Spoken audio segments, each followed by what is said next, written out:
Paper leak in recent years 2019 में 9, 20 में 12, ये तो मेरे गिनने में एक आध गलती हो सकती है, हो सकता है ज्यादा हुए हो।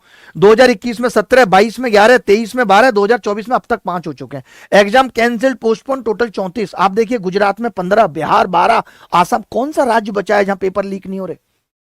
अरे आदिवासी इलाकों में पेपर लीक हो रहे हैं, और तो छोड़ दीजिए। यहां किसी का ध्यान नहीं है। मैं किसी एक सरकार की बात नहीं कर रहा हूं, अलग अलग राज्यों में अलग अलग सरकारें हैं, बट किसी का इस चीज पर फोकस नहीं है। देश का प्रधानमंत्री अगर बहुत स्ट्रिक्ट हो जाए और इस चीज पे ही एक बैठक बुलाने लगे, जैसे कोविड में मुख्यमंत्रियों की बैठक बुलाई जा रही थी और उनको ऑनलाइन बैठक बुला के, जैसे वो यूट्यूब चैनल पे हर चीज लाइव करते हैं और मुख्यमंत्रियों को जलील करें कि ये पेपर कैसे लीक हो गया, 7 दिन के अंदर जवाब चाहिए।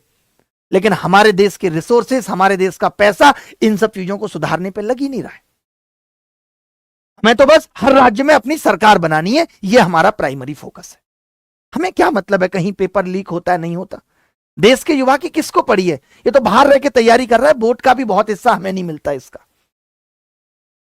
यहां विद्यार्थी धर्म संकट में, और हम तमाम धर्मों की बात कर रहे हैं कि हम इसे सुधार लेंगे, इसको बदल देंगे, इसको मजबूत कर देंगे।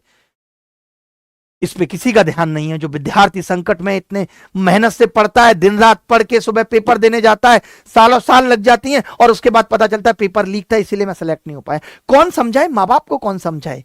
बुआ फूफा को कौन समझाए कि सिस्टम में खराबी है? लोग तो कह देते हैं ना, कोई तो सेलेक्ट हुआ है, वो देख गीता मौसी का लड़का सेलेक्ट हुआ है, तू ही नहीं हुआ, तेरे को करप्शन है।